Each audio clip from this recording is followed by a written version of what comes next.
C'est bon? Ça fait bizarre. Mes cheveux sont si longs qu'ils rentrent pas dans le cadre. Oh, qu'il est beau. C'est bon, ça commence. Coucou, je suis super contente de te retrouver aujourd'hui pour une nouvelle vidéo. On va parler coloration. Dans ma tête, c'était bien, mais là, j'y arrive pas. Coucou, je suis super contente de te retrouver aujourd'hui. Et pour cette nouvelle vidéo, on va parler coloration. Je vais pas te refaire tout le speech que j'ai déjà fait dans la première vidéo où je te parle coloration cheveux. Donc, je vais te la mettre dans le petit i qui est juste ici, je pense. Si ça t'intéresse de voir comment j'en suis venue à faire mes colorations moi-même, mes décolorations moi-même, etc. Après, j'ai fait bleu, après, j'ai fait rose, tout ça, tout ça. Du coup, dans la première vidéo que j'ai faite sur mes cheveux, j'avais un côté bleu et un côté rose. Et j'essayais de faire dégorger le côté bleu pour revenir à mon rose tout entier. Toute ma tête rose. Ça a été très long, très fastidieux parce que le bleu sur mes cheveux accroche extrêmement très bien, beaucoup mieux que le rose. Donc j'ai laissé dégorger pendant très longtemps. Mais le bleu était quand même tenace. Donc il me restait un petit peu de décoloration de ma dernière décolo d'il y a longtemps. Donc j'ai redécoloré par-dessus le reste de bleu que j'avais pour l'enlever complètement. Et ce n'est pas complètement parti. Il y restait un petit peu de vert. Ça avait un petit peu viré au vert turquoise, mais très très léger. Mais bon, ça va. C'était quand même bien parti, on va dire. Mais il en restait un petit peu. C'était pas blond. Et du coup, j'ai refait mon rose par-dessus. Et j'avais un côté un petit peu plus violet que l'autre, ce qui n'était pas dérangeant. Mais maintenant, comme tu peux le voir, il n'y a plus du tout de traces de bleu. Non mais ça, c'était quand? Et du coup, ça, je l'ai fait il y a à peu près 3 mois. Et du coup, maintenant, là, cet été, j'ai laissé ma couleur rose dégorger complètement parce que j'avais la flemme de me faire ma couleur étant donné que je me mouillais les cheveux tous les jours tellement il faisait chaud. Donc, inutile de faire la couleur, sinon elle allait dégorger tous les jours. Tu comprends? Du coup, là, j'ai bien laissé dégorger. Ça fait plus d'1 mois et demi que j'ai pas du tout fait ma couleur. Blablabla. Du coup, j'utilise, comme dans la première vidéo, les couleurs de chez Manic Panic que j'achète sur le site Colormania. Comme je l'ai dit dans la première vidéo, ça fait un bon petit moment que je commande sur ce site et je n'ai aucun problème. La livraison est faite en moins d'1 semaine, donc c'est nickel. Et concernant les couleurs Manic Panic, j'ai pas testé énormément de coloration semi-permanente vegan et cruelty free parce que j'en connais pas énormément. J'ai déjà testé Bleach London, mais je trouve qu'elle tient vraiment pas très bien, ou en tout cas sur mes cheveux ça ne tient vraiment pas bien, alors que les colorations Manic Panic, je trouve qu'elles tiennent très bien, surtout les colorations plus foncées, peut-être le pigment est plus tenace, je ne sais pas, mais en tout cas elles tiennent très bien. Pour faire toute ma tête, tous mes cheveux, et là ils sont quand même assez longs, donc j'utilise plus de couleurs qu'avant. J'utilise, on va dire, moitié-moitié. J'ai la couleur Fuchsia Shock et la couleur Hot Pink, donc la couleur la plus claire je la mets sur mes pointes et la plus foncée sur mes racines. Je sais plus ce que j'allais dire. Du coup je dirais que les deux pots me tiennent à peu près 2 mois et demi, ça dépend tous les combien je la refais. Mais en principe je la refais toutes les 3 semaines on va dire, pour que ce soit bien intense, parce qu'après tu peux laisser dégorger. Je dirais qu'au bout de 4-5 lavages, elle commence à bien dégorger. Du coup je trouve qu'elles tiennent vraiment bien par rapport à celles que j'ai pu tester auparavant. En tout cas j'ai pas trouvé mieux, donc je me contente de ça. Par contre je les trouve un petit peu chers entre guillemets parce que le pot il coûte 12 € à peu près. Comme ça me fait que 2 utilisations, ça fait quand même un petit peu cher, donc c'est pour ça que j'essaye d'espacer le plus possible les fois où je me recolore toute la tête, parce que sinon ça va vite revenir à un petit budget quoi. Mais c'est quand même moins cher que d'aller chez le coiffeur. Alors sur le pot il préconise de faire la couleur sur cheveux propres et séchés, donc c'est ce que j'ai fait. Je trouve que ça ne change pas grand chose si tu fais sur cheveux propres ou sur cheveux sales par rapport à l'accroche du pigment sur le cheveu. Le fait qu'il soit sale ou propre, je trouve que ça ne change rien. Par contre, ce qui change, c'est que du coup là j'ai mes cheveux propres, donc je vais faire la couleur et je vais la rincer et je vais faire un masque, mais du coup j'ai pas à me shampooiner les cheveux. Alors que si je fais la couleur sur cheveux sales, je dois les rincer et après faire mon shampoing. Du coup ça fait dégorger la couleur un petit peu plus que si je ne fais pas de suite un shampoing. Je sais pas si tu vois ce que je veux dire, mais j'espère que tu m'as comprise. Du coup je préfère faire sur cheveux propres, au moins ça économise un shampoing. C'est compréhensible ou pas? Donc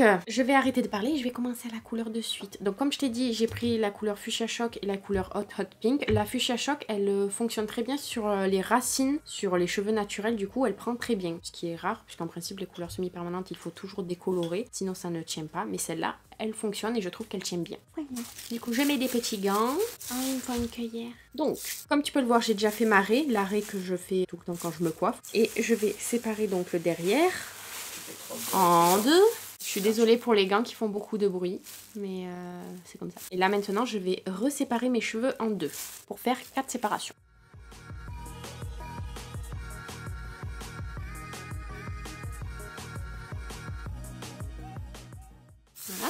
Voilà. Du coup c'est parti. Ouh, c'est mignon tout ça. Du coup je vais commencer par les racines et à la fin je mettrai le Hot Pink sur toutes mes longueurs.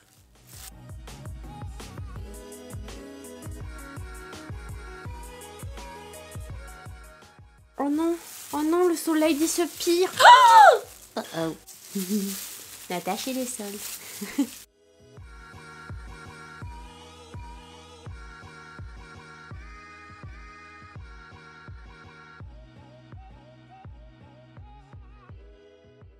Ce que tu peux faire aussi, qui est bien, que j'ai oublié de faire là, c'est mettre de la crème ou un corps gras sur tout le pourtour de tes racines, là, de ton crâne, de ton visage, pour pas que la couleur accroche sur ta peau. J'ai oublié de le faire. Du coup, moi, ce que je fais, c'est que je fais d'abord tout le tour et après, je vais faire des petites séparations pour faire entre les racines.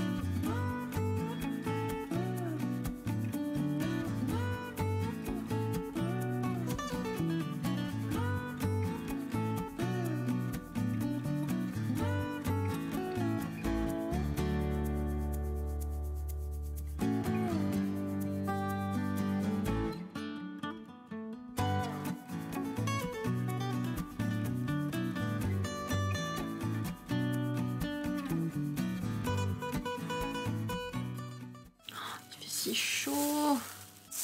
Alors, tu vois, une fois que j'ai fait mes deux moitiés là, ben je fais les moitiés derrière maintenant.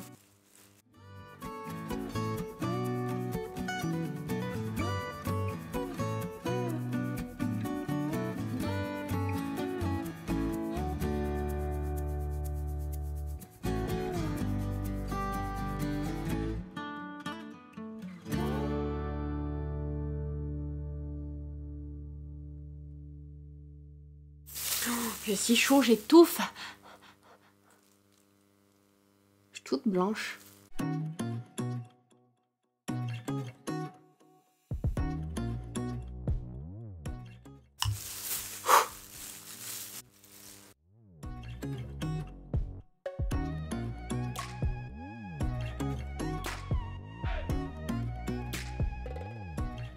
Alors, maintenant que j'ai fait toutes mes racines, il faut masser un petit peu, voire beaucoup, parce qu'en fait, ça fait mieux pénétrer le pigment dans les cheveux.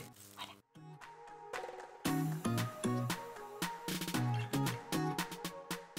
Oh oui, le crâne tout rose. Voilà. Maintenant que j'ai bien fait mes racines, je vais continuer à mettre de la couleur fuchsia choc, donc la couleur la plus foncée, jusqu'ici à peu près, je dirais. Et après, je compléterai le reste de mes cheveux avec la couleur Hot Pink.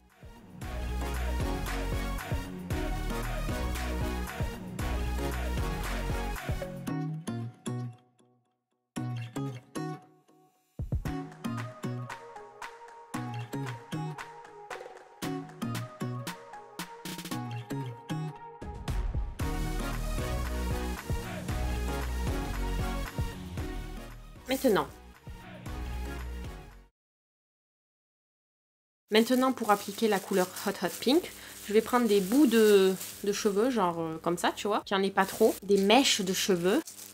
Et... oh my god. Il y en a mis sur moi. Je prends de la couleur Hot Pink dans mes doigts. Et j'en mets sur toutes les longueurs et les pointes. Et je masse bien.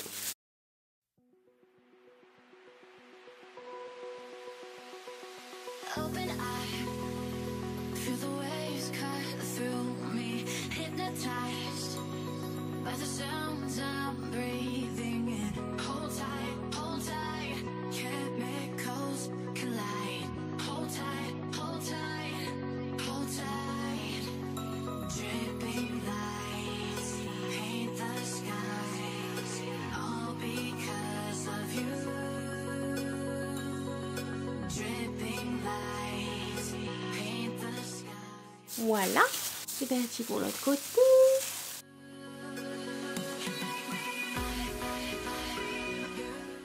Et quand je fais ça, je passe bien mes doigts entre les cheveux pour que la coloration se mette bien de partout.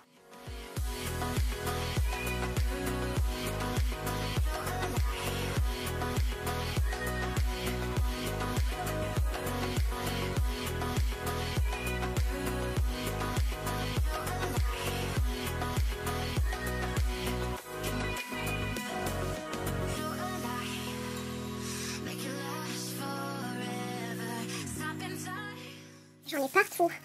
J'ai le crâne entièrement rose.